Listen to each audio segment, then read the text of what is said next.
오늘 말씀은 사도행전 2장 1절로 4절. 오늘 사도행전 2장인데 사도행전 2장은 사도행전 1장 지난주에 나눈 말씀의 기초가 되어야만 진행이 되는 것입니다. 그래서 사도행전 마지막까지 사실은 같습니다. 사도행전 1장에서 우리는 이것을 보았죠. 우리는 현상으로 삽니다. 현상이 없으면 우리의 삶은 있을 수가 없죠. 우리 모두는 현상으로 삽니다. 하나님의 그 무한한 속성이 나타나게 하신 창조, 그 창조가 이 현상이 펼쳐지게 한 거죠. 그래서 우리는 현상으로 삽니다. 근데 그 현상을 우리가 대하는 방법은 두 가지가 있습니다. 첫째는 껍질로 그냥 표면만 보는 것이죠. 이 꽃을 보는데 꽃의 색깔과 모양하고 예쁜 것만 봅니다. 그럴 수도 있겠고 중심을 볼 수도 있습니다. 이 꽃이 이렇게 아름답게 피어 있는 것은 여기에 역사하는 어떤 원리가 있는 거죠. 원리가 있다면 그 원리가 있는 무슨 근원이 있겠죠. 하나님이 계시죠. 태초에 말씀이 계시니라 이 말씀이 하나님과 함께 계셨으니 이 말씀이 곧 하나님이시라. 만물이 그로 말미암아 지은 바 되었으니 지은 것이 하나라도 그가 없이는 된 것이 없느니라. 껍질만 볼 수도 있고 그 실제를 중심으로 실제를 만날 수도 있습니다. 이 껍질만 만나는 것을 생각이라고 합니다. 이 생각은 현상에 대한 채널링이죠. 그러니까 예배에 앉아 있으면 이렇게 예배를 생각합니다. 물론 예배를 드린다고 착각을 하겠죠. 그런데 현상이 싹 바뀌는 순간, 저 문을 나서는 순간 전혀 다른 것이 실제가 됩니다. 다른 현상이 다가오니까요. 여기서 예배 드린 것은 온데간데 없이 사라집니다. 또 의자에 앉으면 또 달라집니다. 그것이 삶입니다. 현상에 무지하게 시달립니다. 현상 계속 바뀌니까요. 바쁠 수밖에 없습니다. 현상에 사로잡혀 사니까. 현상이 어떻게 지나가든지 내가 내 삶을 사는 사람은 많은 일을 하지만 바쁘지 않습니다. 그러나 현상에 반응하는 사람은 현상이 바쁘면 또 그게 반응이 절박하잖아요. 굉장히 바빠요. 그런데 지나가고 나면 아무것도 없죠. 평생이 흘렀어요. 아무것도 없죠. 아니, 거기까지 갈 필요 없죠. 일주일을 바쁘게 열심히 살았어요. 근데 돌아보면 남는 것이 없습니다. 그것은 이 현상을 생각으로 살기 때문에 그렇습니다. 이 현상을 중심으로 살게 되면 이 모든 것의 근원이 되는 하나님을 만나고 하나님과 하나임. 내가 처음부터 하나님과 하나였죠. 지금 현상 속에 선악과를 통해서 내 마음대로 할 수 있도록 잠깐 분리시켜 주셨지만 원래 하나였죠. 그 하나임을 누려요. 그 사람은 죽음을 넘어서 사는 사람이에요. 죽음은 현상에 있는 것이죠. 본질 세계 죽음이 어디 있습니까? 그래서 죽음의 권세, 세상 권세를 두려워하지 않습니다. 사도행전에서는 이 생명을 우리에게 보여주시려고 이 중심의 진실이 열림으로 그 중심에 하나님이 창조하신 그 생명이 피어나는 생명의 권능과 신비를 누린 한 사람의 이야기와 고백으로 사도행전을 시작하고 있습니다. 이 사람은 현상 세계의 종로로 하지 않습니다. 황제가 제국을 다스리고 있지만 황제의 권세에 대해서 두려움이 없습니다. 아니 황제는 황제 노릇하면 되는 거지. 나는 내 길을 가는 사람이죠. 이 사람은 현상 세계를 넘어 중심 깊이에 있는 본질 세계를 만난 사람이죠. 본질 세계는 예수 그리스도가 다스리고 계십니다. 그래서 예수 그리스도의 이름으로 삽니다.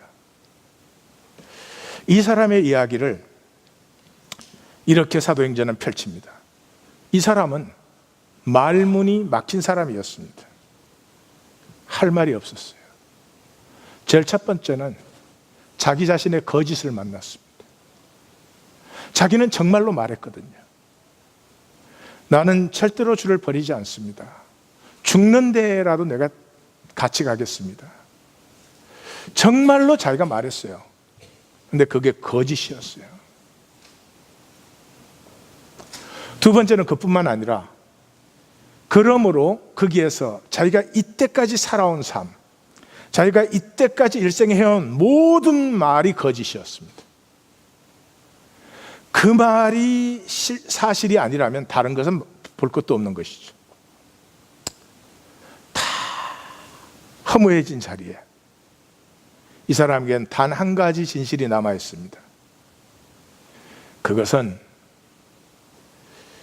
도대체 알쏭달쏭하고 오리무중 같아 보이던 내 선생님, 그 하시는 말씀이 이해가 될 듯도 하고 이해가 안 되는 것 같기도 하고, 그 행동이 참으로 옳으신 것 같기도 하고 저러면 안 되는 것 아닌가 싶기도 하고, 그 선생님이 이 현상 세계를 넘어서 전혀 새로운 세계를, 그렇게도 그분이 아버지라고 말하는 이 현상 세계와 전혀 다른 그 세계를 보여주셨고 말씀해 주셨고, 그 세계의 주인이라는 것을 비로소 알았습니다.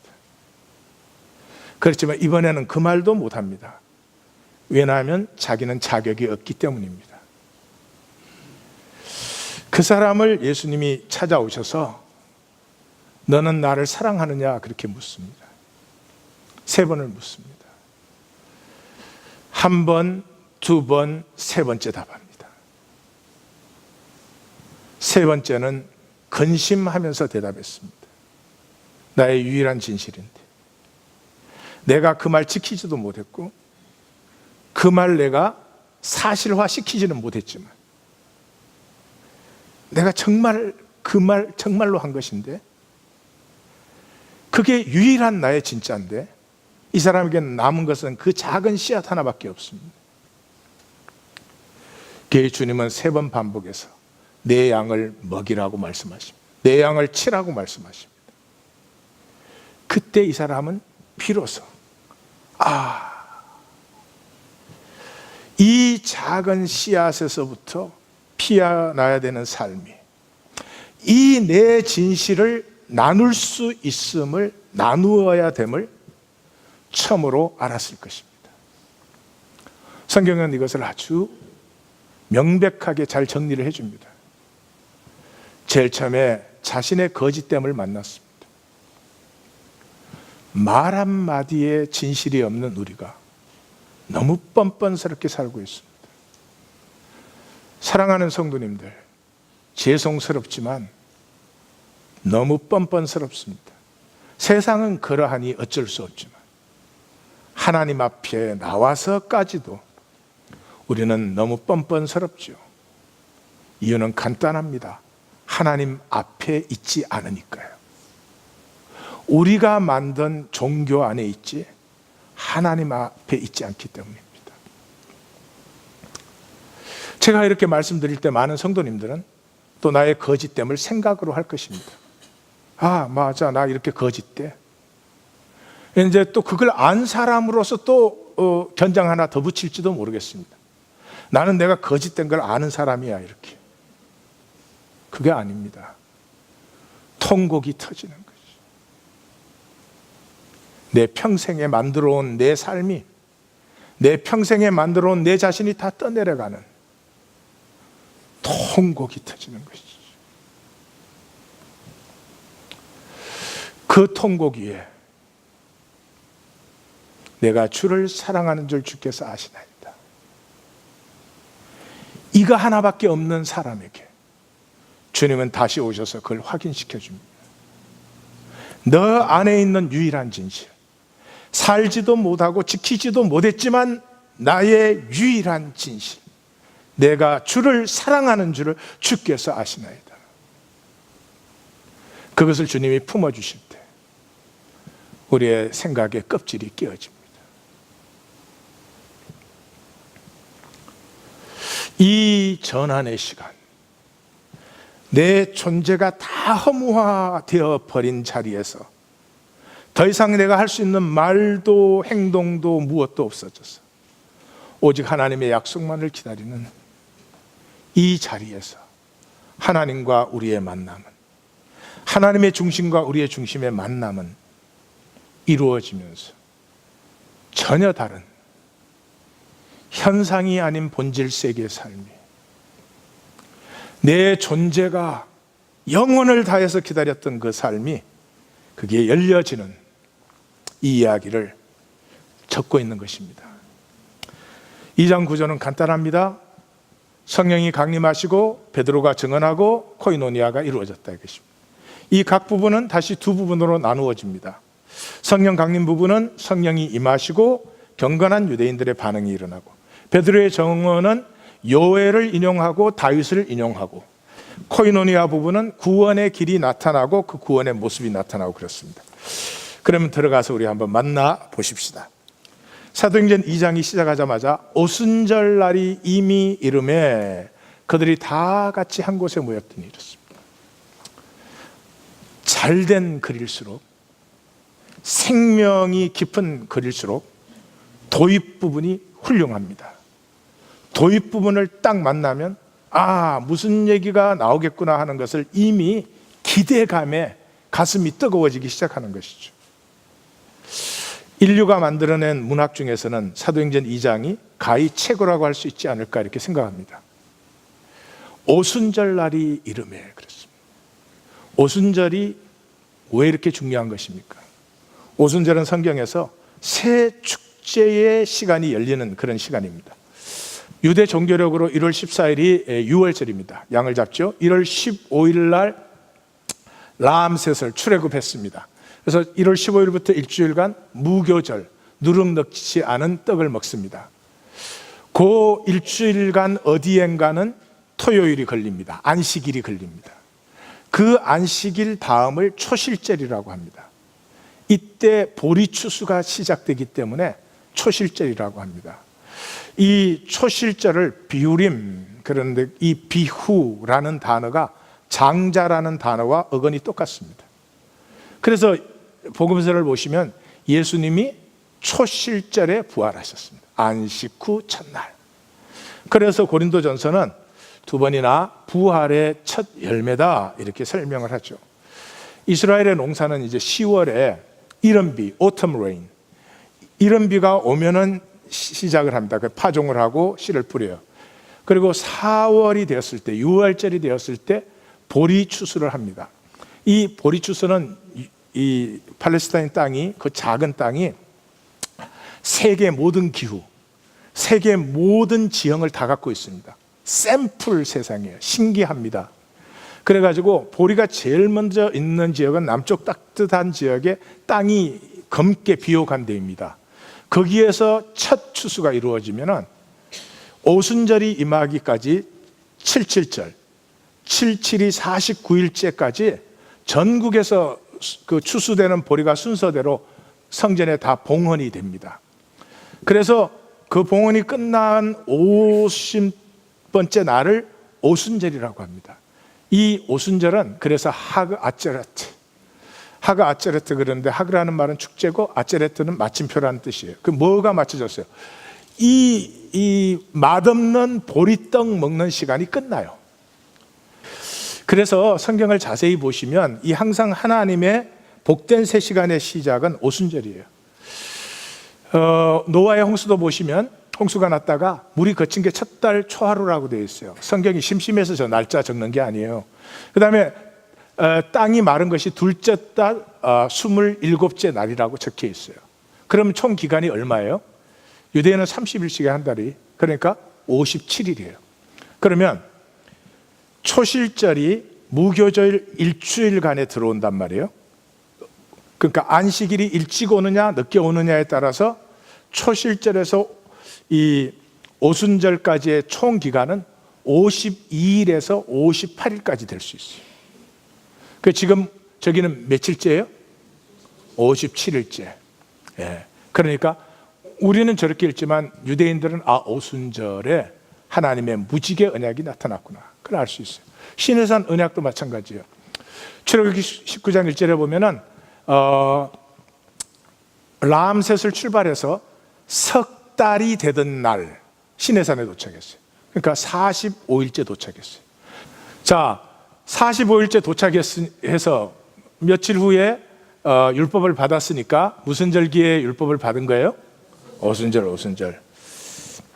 자, 그래서 유대인들에게 있어서 오순절 날이 이미 이름에 그러면 딱 3시간이 시작이 되겠구나 하는 것이 딱 들어요. 두 번째가 이것이죠. 다 같이 한 곳에 모였더니. 그 앞에서 뭐라고 그랬어요? 더불어 마음을 같이하여 오로지 기도에 힘쓰니라. 2장 42절 오늘 본문에 이제 모습은 43절에서 나타나면 총 결론은 42절에 나타나는데 서로 교제하고 떡을 떼며 오로지 기도에 힘쓰니라 이렇게 나옵니다. 그런데 여기는 왜 오로지 기도에 힘썼다는 말을 뺐을까요? 모든 것은 도입부에서는 상징적인 걸 던져요. 그래야 기대감이 물씬되지. 도입부에서 다 설명해버리면 안 되지. 이 지금 다 같이 한 곳에 모여서 기도에 힘쓰니 이 사람들이 어떤 사람들이었어요? 누가 주님 우편 좌편에 앉느냐? 누가 더 크냐? 에? 우리에게 속하지 않았다고 귀신 쫓는데 금지시켜. 그리고 뭐라 그랬어요? 자기들 환영 안 한다고? 우리가 하늘로서 불을 내려. 이게 누가복음이죠. 하늘로서 불을 내려 저들을 멸하기를 원하시나요? 이런 사람들이었어요. 현상에 바쁜 사람들입니다. 현상에 어지러운 사람들이에요. 뭐 주님을 따르면서 말은 뭐 하나님 아버지 그러지만은 현상에 어지러운 사람들이었죠. 이 사람들이 다 같이 한 곳에 모였더니 그러면 이걸 읽는 사람 벌써 야, 이 사람들이 한 곳에 모이다니 도대체 무슨 일이 일어나려고 하는 기대감인지 충만하죠. 모여서 기도했습니다. 기도가 뭐 했습니까? 주님의 약속을 바라보는 거예요. 이미 말씀드렸죠. 내가 끝난 자리에서 기도가 시작됩니다. 내가 펄펄 살아가지고 주님 힘도 좀 주세요. 돈도 좀 주세요. 뭐 이거 주세요. 그건 기도가 아니죠. 종교의 기원이죠. 기도는 아닙니다. 내가 홀로 있으면 완전히 거짓되고 내가 홀로 있으면 끝까지 허무한 것을 알기 때문에 나를 버려두지 마옵소서. 내 아버지여, 내 아버지여, 어찌하여 나를 버리시나이까? 이게 기도입니다. 내가 끝난 자리에서 주님의 약속만을 바랍니다. 주님의 약속이 주님의 중심 아닙니까? 그러니까 그 중심을 바라보려면 나도 진실되어야죠. 주님의 약속을 바라보는데 나는 딴 생각할 수가 없잖아요. 그래서 사실은 이 약속의 바라봄을 통해서 내 중심의 진실을 세워주는 거죠. 그래서 바로 이 자리가 하나님의 중심과 나의 중심이 만나는, 하나님의 중심과 나의 중심이 만난 불꽃 튀기는 생명의 열정이 피어나는 자리죠.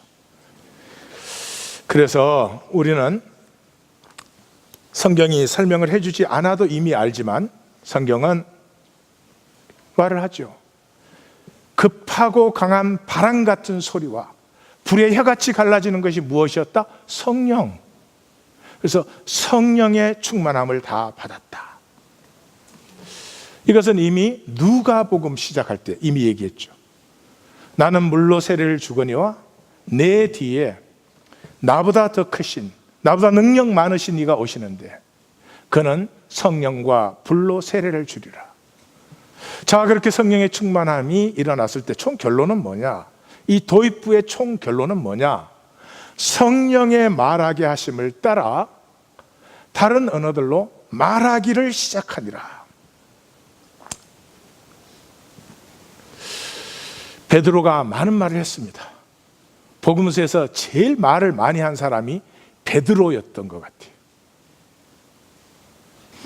베드로가 말이 제일 많았어요. 그 말이 하나도 쓸데가 없는 말이었어요. 사람만 어지럽히는, 세상만 어지럽히는 그것이 우리의 말이에요. 정작 하고 싶은 말은 한 번도 못 해봤어요. 이 말하고 죽어도 좋다, 그런 말은 내게는 있지도 않았어요. 중심의 말, 정말 하고 싶은 말, 그 말이 나인 말, 그 말을 하고 나서 죽어도 좋은 말, 그 말이 베드로에게서 시작되었어. 스데반과 빌립과 구레네 사람들과 구브로 사람들을 지나서 예수를 핍박하던 사울까지도 그 성령의 말하게 하심을 따라 그 말을 하는 것이 사도행전의 모든 얘기인 것입니다. 이게 이제 가장 강력하게 나오는 게 4장입니다. 4장에 이제 3장에서 성전 미문에 앉은 안전뱅이가 이렇게 나음을 입으니까 그 때문에 난리가 나죠. 그러는데 베드로가 탁 나타나서 말을 하잖아요. 이게 주 예수 그리스도께서 저를 낫게 하신 것이다. 건축자들의 버린 돌이 모퉁이 돌이 되었다. 천하의 구원을 얻을 만한 다른 이름을 우리에게 주신 일이 없느니라. 그 말함을 보고 저가 학문 없는 무식한 사람인 줄 알았다가 깜짝 놀랐다. 그래서 사내들이 모여서 저 말 못하게 하자. 그래서 잡아와서 말하지 말아라. 그랬더니 또 베드로가 뭐라고 대답했습니까? 말하지 아니할 수 없는 내 중심의 진실이. 그랬더니 어떻게 그 핍박을 받고 풀려난 사도들과 이 사도 공동체의 모든 사람들이 담대히 하나님의 복음을 말할 수 있게 하옵소서, 그렇게 기도를 했대요. 근데 4장 제일 마지막이 담대히 하나님의 복음을 말하더라, 이렇게 끝나요. 성도님들은 담대히 하나님의 복음을 말씀하십니까? 말씀하십니까? 그 말이 없으면 다른 말이 다 거짓입니다. 아십니까? 그 말이 없으면 다른 말에 생명이 없는 것입니다. 자, 이렇게 이제 베드로가 하니까 다른 언어들로 각각 말하기를 시작하니까 경건한 유대인들의 반응이 나타났습니다. 경건한 유대인이라고 되어 있습니다. 여기에 두 가지가 들어있죠. 종교적으로 이렇게 경건한데도 하나님의 임재가 나타났는데 무슨 일인지 모르죠. 그렇습니다. 그것이 종교입니다. 그렇지만 거기에 디아들 사이드, 동전의 디아들 사이드는 뭡니까? 그래도 하나님의 역사를 받을 수 있는 것은 이 경건한 종교인들입니다. 기독교는 양쪽 다 이렇습니다. 하나님의 임재도 이제는 없습니다. 그러면 우리가 경건하냐? 그것도 없습니다. 종교적 신실함이라도 있으셔야 됩니다. 왜냐, 그것이 하나님의 임재를 받을 수 있는 그릇이 되기 때문에. 그래서 방언이 터졌는데 여기에 방언은 고린도전서 14장에서 나오는 방언이 아니죠. 영의 기도 방언이 아니죠. 왜? 6절, 8절, 11절 세 번 다 각각 자기 난 곳의 방언으로 듣는다 그렇죠. 그리고 이 경건한 사람들이 하는 건 이런 거예요. 다 갈릴리 사람이 아니냐 이러는 거죠. 성전이 있는 유대 땅과 저 이방의 갈릴리는 얼마나 천박한 데인지. 종교적 경건함으로 인간이 할 수 있는 최고의 것은 다른 사람보다 좀 나은 것입니다. 그게 종교의 끝입니다. 그러면서 이 사람들은 다 놀라 당황하여 또 어떤 이들은 세술에 취하였다. 이건 뭐 꼭 그 비꼬는 것만이 있는 것이 아니라 문학적 지제입니다. 저들이 놀라 당황하고 제대로 이해하지 못하기 때문에 이제 베드로가 일어나서 똑바로 알려주겠구나 하는 것을 예상할 수 있는 이 문학적 기제죠. 자, 베드로의 정언이 나타나는데 도입이 이렇습니다. 너희로 알게 할 것이다. 그러니까 다 끝나고 나면은 너희가 이렇게 알아야 된다가 나오겠구나, 이렇게 짐작이 가는 거죠. 제3시 오전 9시니까 취한 것이 아니다 그러면서 제일 첫 번째는 요엘서를 인용해서 말씀을 풀어주죠. 시작이 뭡니까? 말세라는 말은 한 시간이 끝난 거죠. 그리고 약속한 새 시간이 시작되었다 하는 거죠. 옛 시간이 끝났다. 그래서 내 영을 모든 육체에 부어주리니 꿈을 꿀 것이다. 꿈, 환상 다 같은 얘기죠. 그러면 남종과 여종들은 예언할 것이다. 그러니까 이 예언은 뭐 자기 마음대로 하는 게 아니고 그 성령이 부어주는 꿈에 대해서 막 선포하는 사람들이 이제 사도행전 읽으면 계속 나오겠구나. 그리고 그 요엘서 인용하는 마가맘은 반대쪽에 들어가시면 뭐가 나와요? 예수께서 사망 권세를 깨사 새 시간이 임했다. 그러니까 옛 시간이 끝나고 새 시간이 임했다. 예수께서 부활하심으로 새 시간이 임했다. 그 안에는 뭐가 들어있어요? 위쪽으로는 새 시간이 임하는데 어찌 기사와 징조가 없을 수가 있겠느냐. 온갖 현상세계의 본질세계가 이 인터피어하는 온갖 기사와 징조들이 나타난다. 그 반대쪽에 가니까 나사렛 예수가 그 권능과 기사와 표적을 행하여서 하나님이 그를 정언하였다. 그럼 기억나세요? 그 세례 요한의 제자들이 예수님 찾아와서 당신이 그입니까? 우리가 또 다른 사람 기다려야 되는 겁니까? 이러니까 뭐라고 했어요? 가서 요한에게 전해라. 맹인이 보며 안전뱅이가 일어나 걸으며 나병 환자가 깨끗함을 입으며 기먹은 자가 들으며 가난한 자에게 기쁜 소식이 전해지고 있음을 가서 전해라. 그럼 성경 읽은 사람이면 알아요. 새 시대의 표적이 임하고 있구나.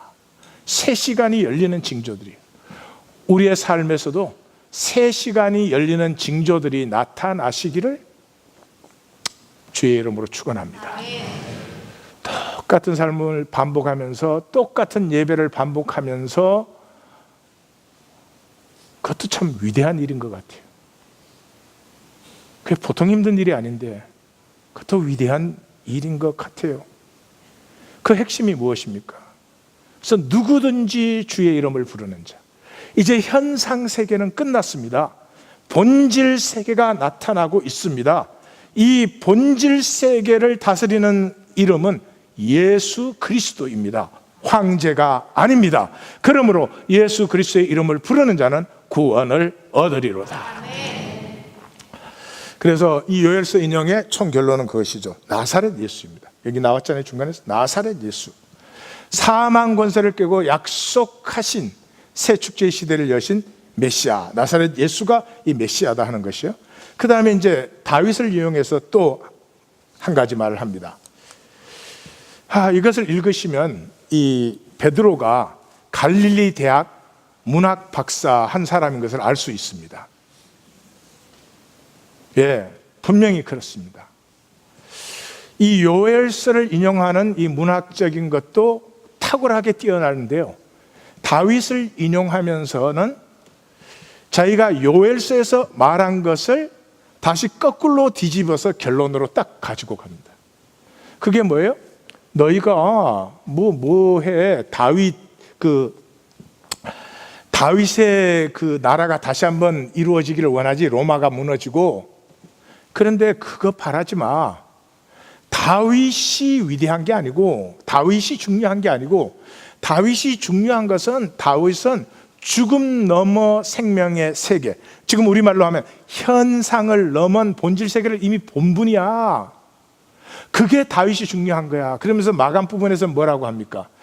그 예수께서 부활하셔서 하나님 보좌 우편에서 이제 모든 권세를 가지셨기 때문에 그 예수께서 이 모든 우주를 하나님의 통치로 완성할 때까지 하나님 보좌 우편에 계시는 이 하나님 나라 본질 세계에 그가 주권자가 되어 있다, 이렇게 하죠. 그 안에 그렇죠. 다윗의 묘는 지금 우리 중에 있지 않냐. 다윗의 중요한 것은 다윗이 부활을, 생명 세계를 얘기했다는 데 있어. 그런데 하나님이 그 반대쪽에서는 하나님이 예수를 오른손으로 높이사 죽은 권세를 깨시고 하나님 보좌 우편의 권세자가 되심으로 그가 약속하신 성령을 아버지께서 받아서 우리에게 부어주셨다. 그러니까 요엘서에 인용한 것을 결론을 내린 것을 가지고 다시 한번 요엘서를 시작했던 그 핵심 부활 문제로 들어가요. 그래서 이 예수를 하나님께서 다시 살리셔서 우리가 이 일의 증인이 되셨다. 그래서 결론을 이렇게 내리죠. 아까 알게 할지라 그랬으니까 이스라엘 온 집이 확실히 알지니, 알게 하리라. 이제 알아라. 그 뭐를 알아라? 너희가 십자가에 못 박은 이 예수를. 너희가 하나님이 대조시키고 계시죠. 너희는 죽였다, 하나님은 살리셨다. 그 살리심을 통해서 예수가 주와 그리스도가 되게 하셨느니라. 주와 그리스도. 주라는 것은 다스림을 얘기하잖아요. 그러니까 이 현상세계 속에 본질세계, 하나님의 세계의 다스림이 임하신 거고요. 그리스도라는 것은 사망 권세를 깨신 메시아가 새 시대를 여셨다 것이죠. 그래서 이 다윗을 인용하는 부분의 중심은 뭐예요? 예수 그리스도. 앞에는 나사렛 예수 그리스도. 이 땅에 하나님 나라를 여시고 성령을 보내셔서 다스리시는 주님을 여기 증거하고 있다. 자, 그때 사람들이 듣고 마음에 찔려 어찌할꼬. 카타누소마이 이런 단어입니다. 카타누소마이 그런 단어인데 cut to heart.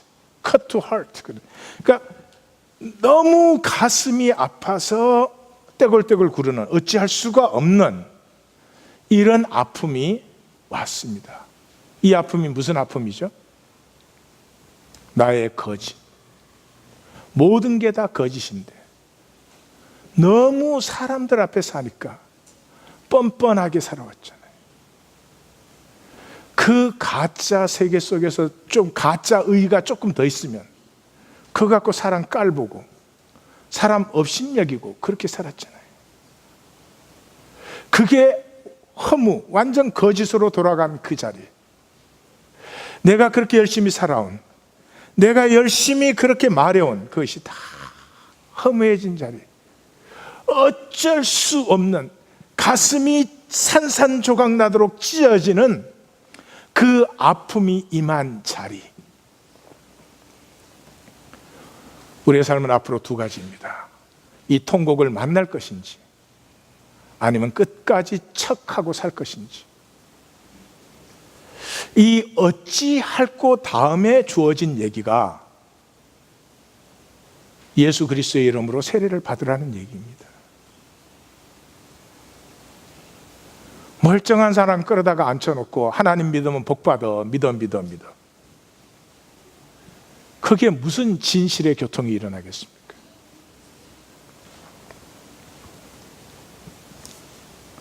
예수 그리스도의 이름.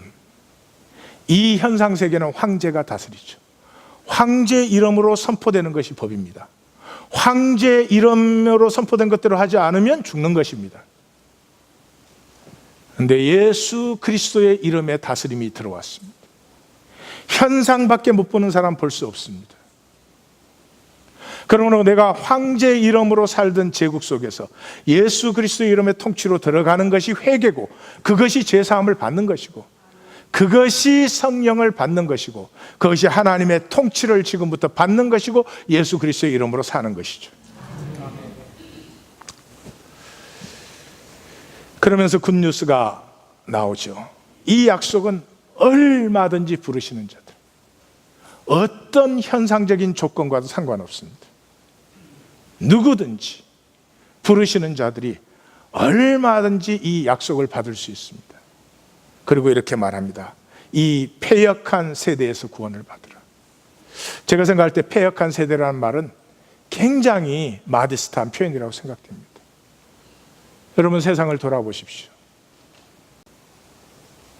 악하기 짝이 없습니다. 왜 저렇게 사람을 함부로 죽이는지 알 수가 없어요. 음란하기 그지없습니다. 돈만 있으면 마음대로 합니다. 사람이 얼마나 거짓되고 간교한지요. 사람이 사람을 믿을 수 없는 세상. 이 정도는 시작에 불과하죠. 패역한 세대입니다. 그 세대 안에 사셔서는 안 됩니다. 그 세대 안에 계속 떠내려가셔서는 안 됩니다. 이 패역한 세대에서 구원을 받으라. 이 베드로의 음성이 우리의 영혼에 울려 퍼지기를 원합니다. 그 말씀을 받은 사람들이 그 세례받았다는 말이나 똑같은 말입니다. 이미 우리는 보았죠. 내가 너희 앞에 생명과 사망, 복과 저주를 두었느니 너희는 생명을 택하라. 이 생명의 말씀을 받은 사람들이 3천이나 되었습니다. 이 사람들의 모습은 원래 하나님 안에 우리가 하나였잖아요. 두말할 것도 없죠. 다시 하나됨이 나타나기 시작하죠.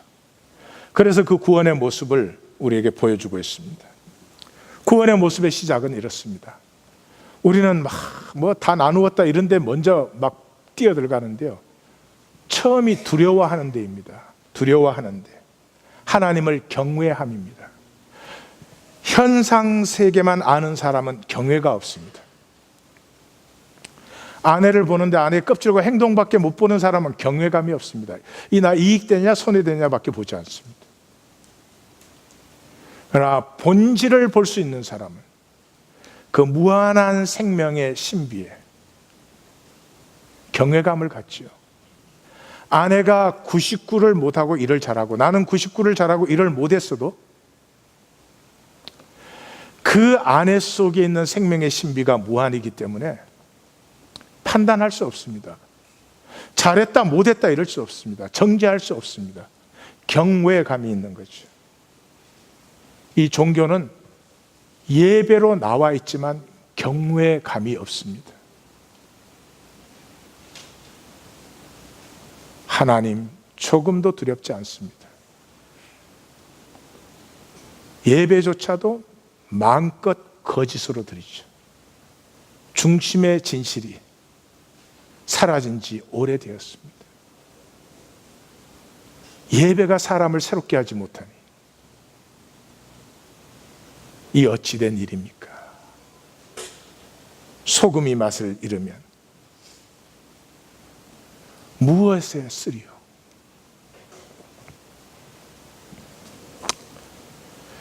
이 경외함이 있을 때 기사와 표적이 우리의 삶에 기사와 표적이 많이 일어나야 되는데 남편을 보면 아내를 보면 이웃을 보면 그 생명이 날마다 새로워야 하는데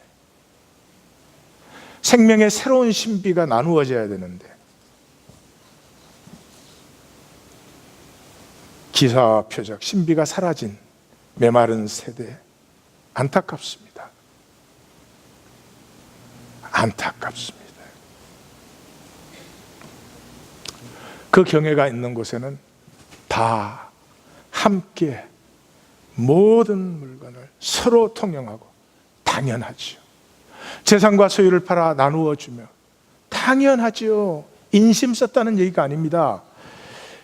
둘이 있는데 둘이 교통세기 시작하면 하나 더하기 하나도 둘이 아니고요. 둘이 진심으로 중심이 교통되면 여기에 억만도 생기고 억억만도 생기는 것입니다. 함께 교통되는 데서 피어나는 그 풍성한 유업에 모든 것이 즐거움으로 나누어지죠. 이걸 산다 그럽니다. 생명을 산다 그러는 거죠. 두말할 것도 없이 하나님을 찬미하고 백성들에게 칭송을 받아서 이 말씀을 받는 사람을 날마다 더하게 하였더라. 마감을 하겠습니다. 성령이 임하면 하나님 나라를 삽니다. 하나님 나라를 산다는 것은 예수 그리스도의 이름을 산다는 것입니다. 우리 기독교는 이 사도행전 2장을 급하고 강한 바람에 불을 받아야 되고 현상적인 엑스타시스로 만들어가지고 그걸 막 받겠다고 난리를 칩니다. 본질은, 중심의 진실은 조금도 바꾸지 않은 채 하나님까지도 내 능력을 위해서, 하나님까지도 내 어떤 이익을 위해서 그게 무슨 역사가, 하나님의 임재의 역사가 일어나겠습니까?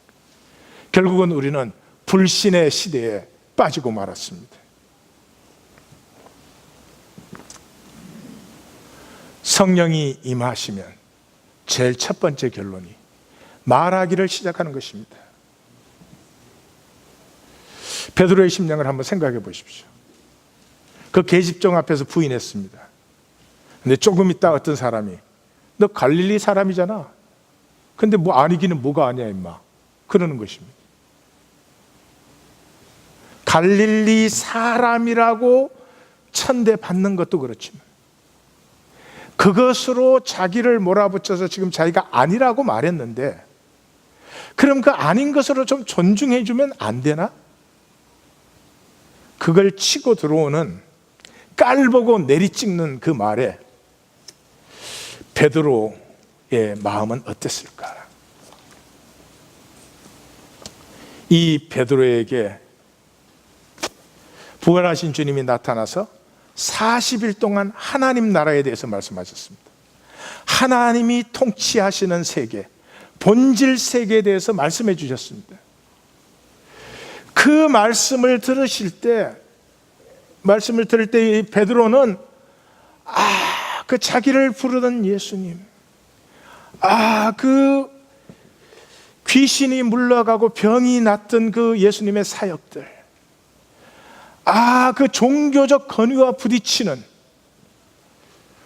왜 그 바리새인들 앞에 죄를 사한다고 말씀하시나? 그리고 하필이면 죄인과 세리와 창기와 같이 먹으시나? 그 좀 피하면 좋죠. 바리새인들 안 볼 때 좀 그러시면 좋잖아요. 그 왜 이스라엘의 절기를 피하시나? 금식의 절기가 왔는데 그거 뭐 지키시면 되고 우리끼리 모였을 때 먹으면 되겠구만. 다 보는 앞에서 또 먹어. 무엇보다도 안식법과 정결법을 박살을 내버립니다. 이걸 가지고 유대교가 장사하는데 인자가 안식일의 주인이다. 사람이 먹는 게 뭘 더럽게 하냐? 속에서 나가는 게 더럽게 하지. 바알세불 들렸다, 귀신 들렸다. 왜 저런 말씀을 하실까? 그 하나님 나라에 대한 말씀, 그 알쏭달쏭 그 땅에 떨어져 죽으면 많은 열매를 맺느니라. 마지막 일주일에 예루살렘 들어가던 일, 무화과 나무를 저주하시던 일, 향유 옥갑이 깨뜨려지던 일, 그 만찬의 일, 잔을 나누시며 발을 씻어주시던 것, 사내들인 앞에서 딱 한마디, 내가 찬송받을 자의 아들 그리스도냐? 그러니까 내가 그로다. I am, 에고 에이미. 그리고 인자가 하나님 보좌 우편에 앉았다가 구름을 타고 권능으로 오는 것을 너가 보리라. 누가 알아듣겠어요? 그 말하면 죽는데 그걸 하시던 모습. 빌라도 앞에 가서는 빌라도를 완전히 무시하죠. 로마 권세에 판단 받으실 분이 아니니까. 내가 유대인의 왕이냐? 그러니까 내가 옳다. 그러고는 아무 말도 안 하십니다. 빌라도가 매달리죠. 어떻게 좀 뭐라고 말해봐. 좀 살려줄 수 있게 말해봐. 그 모든 순간순간에 그 현상 속에 지금 하나님의 무엇이 피어나는지가 다 보이죠. 이 갈릴리 사람이 인류 역사를 새롭게 해버립니다. 저는 그래서 사도행전이 성령행전이라고 부르는 것을 아주 싫어합니다. 성령님이 역사하시고 성령님이 다 하시는 일이지만 그 성령님이 나를 피워내서 내 중심에 있는 하나님의 생명을 피워내서 나로 말미암아 나타나게 한 것이지 성령님이 마음대로 하신 게 아니죠. 영국의 레스터 시티 축구팀이 이번에 우승을 했습니다. 프리미엄 리그에서. 영국의 1부 리그죠. 창단 132년 만에 132년 놀라지도 않아. 이 레스터 시티 축구팀 40명 전원의 값이 2,400만 파운드. 그러니까 40명 다 합하면 손흥민의 하나 값 되는 거야. 그러고 손흥민이 데리고 와서 후보로 맨날 앉혀놔. 그러니까 이 팀은 우승할 수가 없는 팀이에요. 작년에 2부 리그로 떨어질 뻔했는데 겨우 14위 해가지고 1부 리그에 남았어. 그래서 올해 시작할 때 우승 확률이 5,000분의 1. 그런 확률은 없어. 그냥 얘는 우승 못하는 애라는 뜻이야. 근데 우승을 했어요. 그 우승을 했을 때 저는 제가 더 좋아했어요. 나는 저런 스토리를 보고 싶어요. 저 갈릴리 사람이 아니냐 하는 그 사람들 속에 무언지 모르는 중심의 열정이 피어나서 이 현상세계에 돈 갖고 만든 현상세계를 뒷바이 시키는 사람들이 일어나는 것을 나는 보고 싶어. 우리 하나인 교회 유스그룹이 우리는 132년 만에 11년 만에 우승했어요.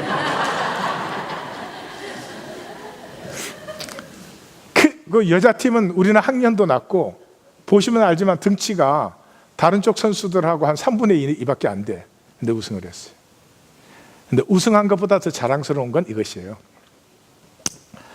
우리가 3번 시드인데 항상 1번, 항상 이기는 팀이 있어요. 새생명교회, 뉴라이프 철치인데 거기도 올해 당연히 우승할 걸 알고 또 나왔어요. 매년 우승하니까. 그런데 우리가 4번 시드 이기고 해가지고 우승팀을 만난 거죠. 거기서 이기면 결선으로 진출했는데 저쪽이 당연히 이길 줄 알았는데 우리가 이긴 거야. 네. 그랬는데 이제 거기까지는 뭐 이길 수 있지. 이 새생명교회들이 너무 충격을 받아가지고 가서 우는 거야. 지금 분명히 일어난 일인데 받아들일 수가 없지. 근데 우리 팀 애들이 가서 위로하고 손을 잡고 같이 기도하는 거예요. 제가 알았어요. 우리 교회 애들이 다 입양된 애들이구나.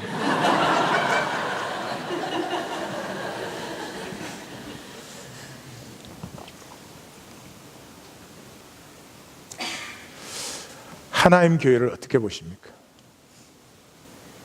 이 교회의 하나님은 소망을 거시고 세상 어디에도 없는 말씀을 여기 계속 전해왔습니다. 이 말씀은 바알세불 소리도 들었고 귀신 들렸다는 소리도 들었고요. 왜 꼭 저렇게 해야 되나?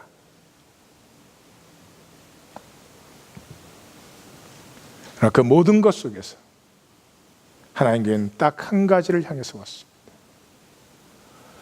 열심히 살고 정신토록 땀 흘려 수고하고 가시덤불과 엉겅퀴를 거두는 현상세계가 아니라 그 현상세계가 나타나게 하는 본질, 하나님의 임재, 그 하나님의 하나됨을 우리 만나자, 누리자, 그 하나됨 안에서만 나는 피어날 수 있습니다.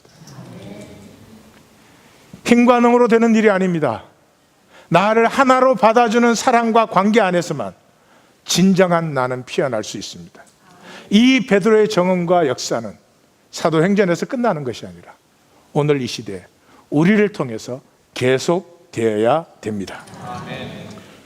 두 번째, 이 성령이 임하셔서 예수 그리스도의 이름으로 사는 사람은 제국의 권세를 넘어섭니다.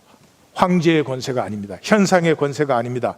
현상 때문에 기죽지 않습니다. 너 학력 뭐 별로 없지, 그런 게 기죽지 않습니다. 학력이야 내가 부름받은 상황에 따라서. 내가 부잣집에 태어났어 봐요. 와서 딴짓만 하고도 학위 다 받고 들어가면 또 회장하더라고. 축을하고 공부 열심히 한 애는 가서 줄이 없어서 강사 자리도 못 잡아. 그런 시시껍적한 것으로 살지 않습니다. 내 중심과 하나님의 중심이 만나면, 하나님의 본질 세계 속에 내 본질이 만나면 처음으로 나를 느끼기 시작합니다. 내가 누군가가 느껴지기 시작합니다. 내가 정말 좋아하는 것이 무엇인지 압니다. 내가 무엇을 두려워하는지 알기 시작합니다. 내가 무엇에서 도망치고 있는지도 보이기 시작합니다. 그러면서 자꾸 내가 피어납니다.